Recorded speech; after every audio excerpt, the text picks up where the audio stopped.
Francis, புனித Assisi Francis, புனித சாந்தால் Francis, புனித ஹோட்டோ பிரான்சிஸ், புனித பிளாசிட், புனித பத்திநாதர், புனித கிளமெண்ட், புனித செலஸ்டின், புனித கவுடன்சியஸ், புனித மார்பியர், புனித அமாட்டர், புனித மார்ஷியல், புனித டிடோனஸ், புனித கொலம்பியர், புனித விக்டர், புனித ஜஸ்டின், புனித லெபோ போல்டி மான்டிக், புனித மரிய வியான்னி அருளப்பர், புனித அருளானந்தர், இந்த தேவாலயத்தை கட்டிய சுவாமி பெர்டினாண்ட் செல். இந்த தேவாலயத்தில் வீற்றிருக்கும் புனிதைகளான புனித கிளாரா, புனித ஜூலியானா, புனித சாந்தால், புனித மார்க்ரெட் மேரி, புனித ஊர்சுலா, புனித கிறிஸ்டினா, புனித ரோஸ், புனித கோலேத், புனித தெரசா, புனித மதலேன், புனித மார்த்தாள், புனித பிலோமினாள், புனித சோரேல், இவர்களோடு நவவிலாச வான தூதர்களான தூதர், அதிதூதர், பத்திராசனர், ஞான கிருத்தியர், பிராதமிகர், பலவத்தர், சத்துவகர், ஞானாதிக்கர், பக்தி சுவாலகர்கள் நமக்காக இந்த ஆலயத்தில் வீற்றிருந்து திரு இருதய ஆண்டவரிடம் பரிந்து பேசுகின்றனர்.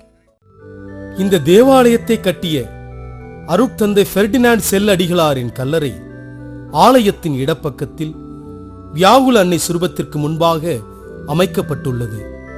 என் அன்பார்ந்த மகன் நீயே, உன் பொருட்டு நான் பூரிப்படைகிறேன் என்று வானத்திலிருந்து ஒரு குரல் ஒலிக்க திருமுழுக்கு யோவானிடம் ஆண்டவர் ஞானஸ்நானம் பெறும் காட்சி. குழந்தைகளுக்கு ஞானஸ்நான திருவருட்சாதனம் இந்த இடத்தில் வைத்தே வழங்கப்படுகின்றது. இயேசுவின் பாடுகளை தாங்கிய சிலுவை பாதை சுரூபங்கள் பார்க்கும் போதே கண்கள் குளமாகின்றன. உள்ளத்தை உருக்கி மீட்பின் பாதைக்கு நம்மை அழைத்துச் சென்று மனமாற்றம் தரும் மகிமையான சிலுவை சுரூபங்கள். தேவாலயத்தின் முகப்பிலே 3 வாயில்கள் உள்ளன. பிரதான வாயிலின் மேலே சாவை வென்று நம்மை பாவத்தில் இருந்து மீட்டு விண்ணக வாழ்வை தந்த வெற்றி வீரராய் இயேசுவின் உயிர்ப்பு காட்சி. ஜெபமாலை தந்து ஜெபமாலை பக்தியிலும் உத்தரியம் தந்து சீடர்களை திடப்படுத்தியும் அனுப்பும் அன்னை கன்னிமரியாள். வலப்புறத்திலே அன்னை மரியாள் அருகில் இருக்க, தலை சாய்த்து உயிர் துறக்க இயேசுவின் மடி காத்திருக்க, புனித சூசையப்பர் மறிக்கின்ற காட்சி. யாருக்கு கிடைக்கும் இந்த பாக்கியம்? நன் மரணத்திற்கு பாதுகாவலராய் இருக்கின்ற புனித சூசையப்பர் மறித்திருக்கின்ற இந்த காட்சி வேறு எந்த ஆலயத்திலும் நாம் காண முடியாதது.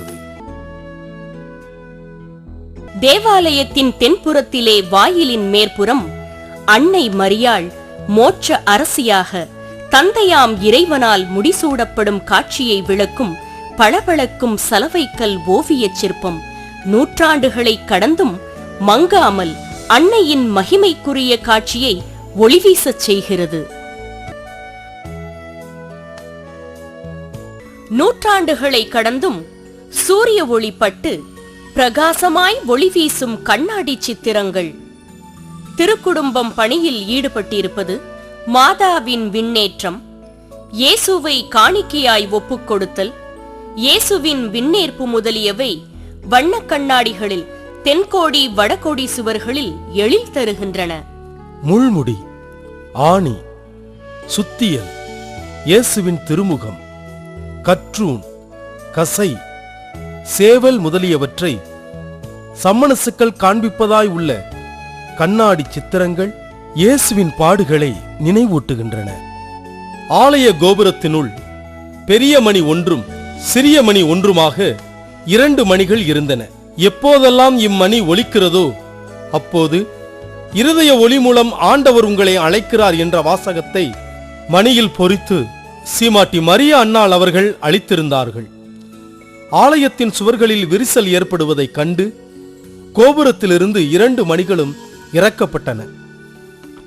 சிறிய மணிக்கு மட்டும் தனியாக மணிக்கூண்டு கட்டப்பட்டு இன்றும் ஆலய மணி ஒலித்து வருகிறது. பெரிய மணி சிவகங்கை மறைமாநில கத்தீட்ரல் ஆலயத்திற்கு அன்பளிப்பாக கொடுக்கப்பட்டு விட்டது. ஒவ்வொரு மாதமும் தலை வெள்ளிக்கிழமைகளில் திரு இருதய நவநாள் வழிபாட்டு நடைபெறுகின்ற போது கலை நுணுக்கமான வேலைப்பாடுகள் நிரம்பிய ஆலய முகப்போடு கூடிய கதிர் பாத்திரத்தில் திவ்ய நற்கருணை எழுந்தேற்றம் செய்யப்பட்டு மக்களின் மன்றாட்டுக்கள், வேண்டுதல்கள் நற்கருணை நாதரிடம் ஏறெடுக்கப்பட்டு ஆறுதலையும் நன்மைகளையும் அனைத்து வல்லமைகளையும் மக்கள் பெற்று செல்கின்றனர்.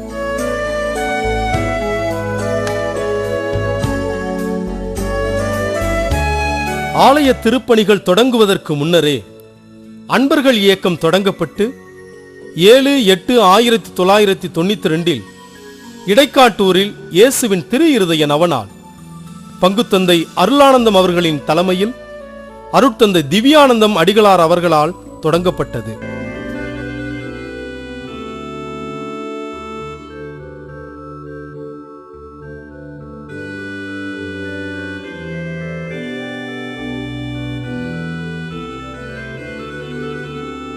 அதி உன்னதமான இந்த கலைக்கோவில் புதுப்பிக்கப்பட வேண்டும் என்று பங்கு தந்தை அருளானந்தம் அவர்கள் தலைமையில் முடிவெடுக்கப்பட்டு 1995 மார்ச் 10 ஆலய திருப்பணிகள் தொடங்கப்பட்ட போது கலைக்கோவிலின் அடித்தள ஆழம் குறைவாக இருப்பதை கண்டு கான்கிரீட் பீம்கள், கான்கிரீட் பெல்ட்டுகள் போடப்பட்டு ஜாக்கெட்டிங் முறையில் அடித்தளமும் பக்கச்சுவர்களும் வலுவூட்டப்பட்டுள்ளன.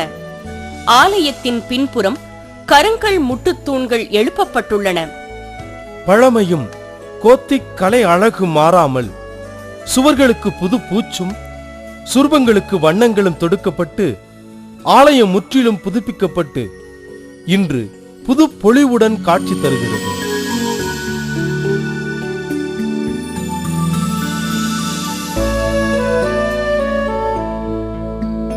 ஆயிரத்து 1922 ஆலயத்தின் இடதுபுறம் லூர்து அன்னை கெபி கட்டப்பட்டு அபிஷேகம் செய்யப்பட்டது.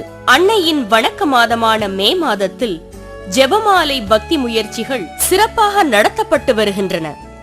இருதய ஆண்டவர் வான தூதர்கள் சூழ மைய கோபுரத்தில் இருந்து இரு கைகளையும் நமக்கு மேல் வைத்து நாம் வரும்போதும் போகும்போதும் இப்போதும் எப்போதும் நம்மை ஆசீர்வதிக்கும் அற்புத சுரூபம்.